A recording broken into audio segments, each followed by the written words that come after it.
श्री परमात्मने नमः। श्री गणेशाय नमः। यज्ञ के लिए ब्राह्मण आदि वर्णों तथा अन्न की सृष्टि, मारीच आदि प्रजापति, रुद्र तथा स्वयंभू मनु आदि की उत्पत्ति और उनकी संतान परंपरा का वर्णन। भीष्म जी ने कहा, ब्राह्मण, आपने अर्वास्तोत्र नामक सर्ग का, जो मानव सर्ग के नाम से भी प्रसिद्ध है, संक्षेप से वर्णन किया। अब उसी को विस्तार के साथ कहिए। ब्रह्मा जी ने मनुष्यों की सृष्टि किस प्रकार की? महामुने, प्रजापति ने चारों वर्णों तथा उनके गुणों को कैसे उत्पन्न किया और ब्राह्मण आदि वर्णों के कौन कौन से क्रम माने गए हैं, इन सब बातों का वर्णन कीजिए। पुलत्स्य जी बोले, कुरुश्रेष्ठ, सृष्टि की इच्छा रखने वाले ब्रह्मा जी ने ब्राह्मण, क्षत्रिय, वैश्य और शूद्र इन चार वर्णों को उत्पन्न किया। इनमें ब्राह्मण मुख से, क्षत्रिय वक्षस्थल से, वैश्य जांघों से और शूद्र ब्रह्मा जी के पैरों से उत्पन्न हुए। महाराज, ये चारों वर्ण यज्ञ के उत्तम साधन हैं। अतः ब्रह्मा जी ने यज्ञानुष्ठान की सिद्धि के लिए ही इन सब की सृष्टि की। यज्ञ से तृप्त होकर देवता लोग जल की वृष्टि करते हैं, जिससे मनुष्यों की भी तृप्ति होती है। अतः धर्म में यज्ञ सदा ही कल्याण का हेतु है। जो लोग सदा अपने वर्णोचित्र कर्म में लगे रहते हैं, जिन्होंने धर्म विरुद्ध आचरणों का परित्याग कर दिया है तथा जो सन्मार्ग पर चलने वाले हैं, वे श्रेष्ठ मनुष्य ही यज्ञ का यथावत अनुष्ठान करते हैं। राजन, यज्ञ के द्वारा मनुष्य इस मानव देह का त्याग के पश्चात स्वर्ग और अपवर्ग भी प्राप्त कर सकते हैं तथा और भी जिस जिस स्थान को पाने की उन्हें इच्छा हो, उसी में वे जा सकते हैं। नृपश्रेष्ठ, ब्रह्मा जी के द्वारा चातुर्य वर्ण व्यवस्था के अनुसार रची हुई प्रजा उत्तम श्रद्धा के साथ श्रेष्ठ आचरण का पालन करने लगी। वह इच्छा अनुसार जहाँ चाहती रहती थी, उससे किसी प्रकार की बाधा नहीं सताती थी। समस्त प्रजा के अंतःकरण शुद्ध था। वह स्वभाव से ही परम पवित्र थी।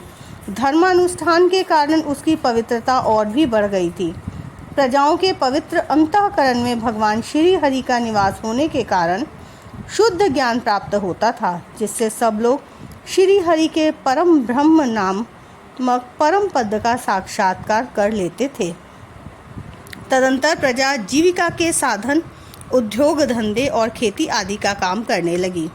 राजन, धान, जौ, गेहूँ, छोटे धान्य, तिल, कंगनी, ज्वार, कोदो, चेना, उड़द, मूंग, मसूर, मटर, कुल्थी, अरहर, चना और सन, ये 17 ग्रामीण अन्नों की जातियां हैं।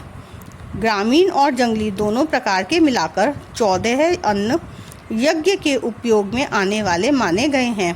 उनके नाम ये हैं: धान, जौ, उड़द, गेहूँ, महीन धान्य, तिल, 7वीं कंगनी और 8वीं कुल्थी, ये ग्रामीण अन्न हैं तथा सावा, तिन्नी का चावल, जड़ तिल, वन तिल, गवेदू, वेणुयव और मक्का, ये 6 जंगली अन्न हैं।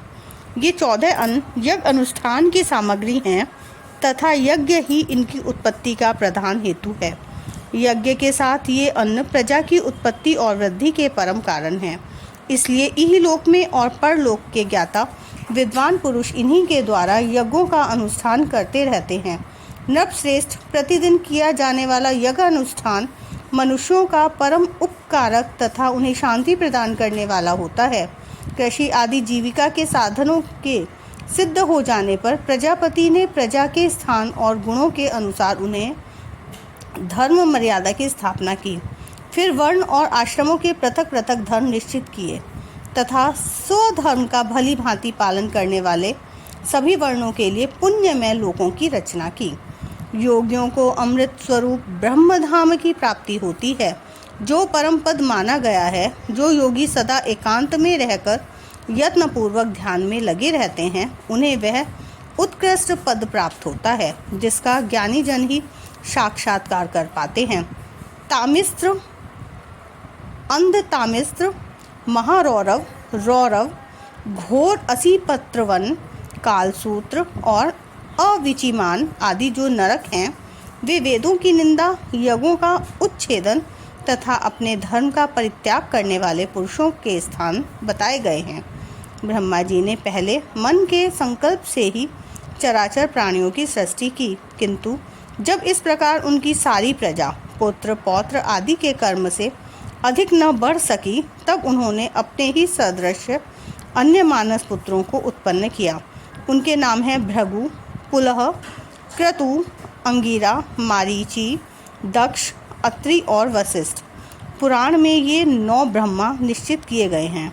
इन भृगु आदि के भी पहले जिन सनंदन आदि पुत्रों को ब्रह्मा जी ने जन्म दिया था, उनके मन में पुत्र उत्पन्न करने की इच्छा नहीं हुई, इसलिए वे सृष्टि की रचना के कार्य में नहीं फंसे। उन सबको स्वभावतः विज्ञान की प्राप्ति हो गई। वे मात्सर्य आदि दोषों से रहित हो और वीतराग थे। इस प्रकार संसार की सृष्टि के कार्य से उनके उदासीन हो जाने पर महात्मा ब्रह्मा जी को महान क्रोध हुआ। उनकी भौहें तन गई और ललाट क्रोध से उद्दीप्त हो उठा। इसी समय उनके ललाट से मध्याह्नकालीन सूर्य के समान तेजस्वी रुद्र प्रकट हुए। उनका आधा शरीर स्त्री का था और आधा पुरुष का। वे बड़े प्रचंड थे और उनका शरीर बड़ा विशाल था। तब ब्रह्मा जी उन्हें यह आदेश देकर कि तुम अपने शरीर के 2 भाग करो, वहाँ से अंतर्ध्यान हो गए। उनके ऐसा कहने पर रुद्र ने अपने शरीर के स्त्री और पुरुष रूप दोनों भागों को पृथक पृथक कर दिया और फिर पुरुष भाग को 11 रूपों में विभक्त किया। इसी प्रकार स्त्री भाग को भी अनेकों रूप में विभिन्न रूपों में प्रकट किया। स्त्री और पुरुष दोनों भागों में वे भिन्न भिन्न रूप सौम्य, क्रूर, शांत, श्याम और गौर आदि नाना प्रकार के थे। तत्पश्चात ब्रह्मा जी ने अपने ही स्वरूपभूत स्वयंभूव को प्रजापालन के लिए प्रथम मनु बनाया। स्वयंभूव मनु ने शतरूपा नाम की स्त्री को, जो तपस्या के कारण पाप रहित थी, अपनी पत्नी के रूप में स्वीकार किया। देवी शतरूपा ने स्वयंभूव मनु से 2 पुत्र और 2 कन्याओं को जन्म दिया। पुत्रों के नाम थे प्रियव्रत और उत्तानपाद तथा कन्याएं प्रसूति और आकुति के नाम से प्रसिद्ध हुई। मनु ने प्रसूति का विवाह दक्ष के साथ और आकुति का रुचि प्रजापति के साथ कर दिया। दक्ष ने प्रसूति के गर्भ से 24 कन्याएं उत्पन्न की। उनके नाम हैं श्रद्धा, लक्ष्मी, धृति, पुष्टि, तुष्टि, मेधा, क्रिया, बुद्धि, लज्जा, वपु, शांति, सिद्धि और 13वीं कीर्ति। इन दक्ष कन्याओं को भगवान धर्म ने अपनी पत्नियों के रूप में ग्रहण किया। इनमें छोटी 11 कन्याएं और थीं, जो ख्याति, सती, संभूति, समृति, प्रीति, क्षमा, सनति, अनुसूया, ऊर्जा, स्वाहा और स्वधा नाम से प्रसिद्ध हुई। नरश्रेष्ठ इन ख्याति आदि कन्याओं को क्रमशः भृगु, शिव, मारीचि, अंगिरा और मैंने पुलत्स्य तथा पुलह, क्रतु, अत्रि, वशिष्ठ, अग्नि तथा पितरों ने ग्रहण किया। श्रद्धा ने काम को, लक्ष्मी ने दर्प को, धृति ने नियम को, तुष्टि ने संतोष को और पुष्टि ने लोभ को जन्म दिया।